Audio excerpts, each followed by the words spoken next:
Hey everybody, it's me, your friendly neighborhood Uncle Pete, and this is my new series that I am collaborating with my good friend Carlin. We've tackled our horror movie superlatives, covering the 70s, 80s, and 90s. That was a lot of fun. Doing something a little bit different now. We're going to be debating a wide array of topics in the horror genre. We're still going to have the voting, so after you watch this video, go to Carlin's channel. I'll have a link down in the description. Watch his video, then go to the community tab on his page, and we would like if you voted for who you thought had the better argument. We'd also love to hear your comments about this debate topic. Now, what are we debating this week? We are debating what is the worst horror trope.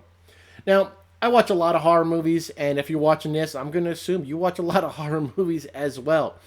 There are many common horror tropes we see, and we see them all. The haunted, abandoned place, the final girl, dumb characters that split up in a horror movie, and that's what I'm selecting for my worst horror movie trope. The dumb decisions that people make in horror movies. I talk about a lot of them in my Nails in a Coffin series. And I'm picking the worst horror trope is when people split up in a horror movie. Now, when we watch a horror movie, I'm sure a lot of us want the gore and violence. It's what makes some horror movies a lot of fun. And I will say there is a place for dumb characters that are easy to kill. But some movies go really overboard with that trope. Victims that just stand there and scream, like in Hollywood Resurrection, or victims like that I'm currently covering my Nails in a Coffin series, where they just stand there and do nothing. Now, and they do that just to increase the body count, but there's nothing wrong with increasing the body count in movies. But it can get tiresome when the victims keep making these stupid decisions like splitting up. I recently watched a trailer for a new movie coming out later this year called The Blackening. There's a joke in the trailer where one of the characters say, "Hey, we have to split up." And everyone else is just kind of groaning because it's like a meta joke. Because it's such a common thing that we see in horror movies that always makes the audience eyes roll. The fantastic movie, and I'm sure you've seen Cabin in the Woods, even explained why people in horror movies make the stupid decisions like this. We gotta play it safe. No matter what happens, we have to stay together.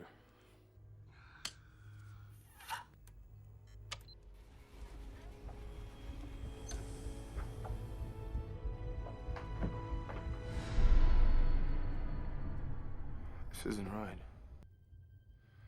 This isn't right. We should split up. Yeah, good idea. Really? So when you split up, you don't have a numbers advantage in case of an attack. If you're facing Michael Myers or Jason, you must have a much better chance to survive if it's 3 or 4 of you against somebody like Michael Myers. When you split up, it's easy for the slasher to kill people one by one until there's only one person left. You don't have the extra set of eyes to see what's going on around you. Some examples of when splitting up was really the wrong thing to do in a horror movie. Look at all the Hatchet films. Great examples in there. The Dawn of the Dead remake, when they're in the mall trying to search for stuff. Hey, let's split up. Don't have a numbers advantage right there. In The Burning, people always want to split up to go search. Funhouse, another example. The House on the Haunted Hill. Night of the Demons. Friday the 13th Part 8 is another example where people just want to split up instead of sticking together. And even the Slumber Party Massacre franchise, all the girls at these parties, and they always want to go split up to go get help instead of sticking together. And when it's not a supernatural killer, you're really putting yourself at a disadvantage when you do split up. Even if a person has a weapon, you have a much better chance of survival if there's 3 or 4 of you or 5 of you, whether there's just one of you not watching what's going on behind you or anything like that. There's such an advantage to sticking together. That's why it can be such a common trope in horror movies that's frustrating. Like, oh, why'd you run upstairs instead of running outside? Like, and there's the meta joke about it. Why the hell are you splitting up? It's just, it doesn't make sense. I think it's a entire trope that's been in the horror genre for about 40 years. And personally, I think it's a lazy way to just increase the body count. I can imagine a writer is sitting there at his computer screen thinking, man, how can we kill all these people? Oh, let's split the group up so they can die one by one. And I feel like a horror villain would be more effective if they were able to kill 4 people at once that were in a group, instead of the victim killing people off one by one, since everybody wanted to go split up to look for a phone or look for a way out. Yeah, you can cover more ground, but when you're covering more ground, you're putting yourself at a huge, huge disadvantage. I personally think horror movies that are more based in reality can be more effective, give greater scares to the viewer. Because, like I've said before in some of my videos, when I watch a horror movie, I like to put myself in place of the victim, thinking what I would do in said situation, how I would react if I was faced with these, these consequences or whatnot. And I think if I was in a group of people, the last thing I would want to do is split up. I don't think that's something a regular group of people would do, because you definitely have that numbers advantage, and it's a tired trope that they just use to increase the body count, and it just doesn't make a movie that much fun when you have to groan and roll your eyes. Up, there we go. They're splitting up again. There's just so many advantages to, sticking together, and this, and I see this a lot in my Nails in a Coffin series. I've covered well over 100 movies, about a year and a half now.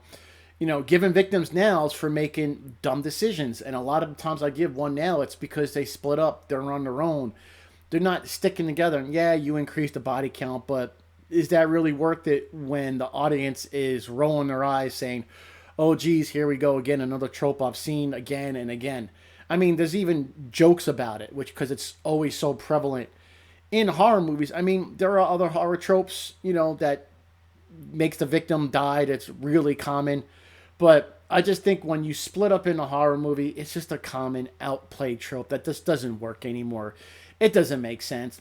Base your film in reality. You're going to get more scares, more realistic action scenes. Like, hey, how would this really occur if I was in this situation? And it can make the audience, I think, connect with the film more when you show stuff that normal people would do, not dumb villains in a horror movie. Like I said, it can give you a better connection to the viewer when they're watching something like, what, hey, I would do that. Oh, crap, they still got killed.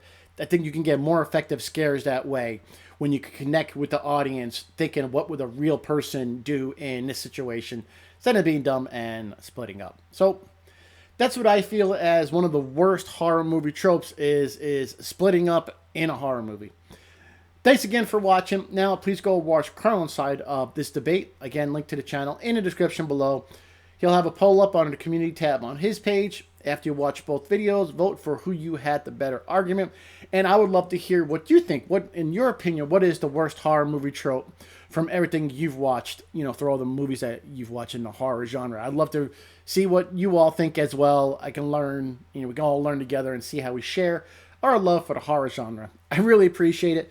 Thanks again. I'll see you on Friday for my Nails in a Coffin series, where I'm far into covering the Puppet Master films, and those are a ton of fun. I hope you check them out. Don't forget to like, comment, share, and subscribe. I'd greatly appreciate it. And I do the same thing about Carlin. Subscribe to his channel. Well, he's got a lot of great stuff there. Take care. I am your friendly neighborhood Uncle Pete. Stay safe, stay happy, be good to each other. And don't forget, with great kills, there must also come great nails.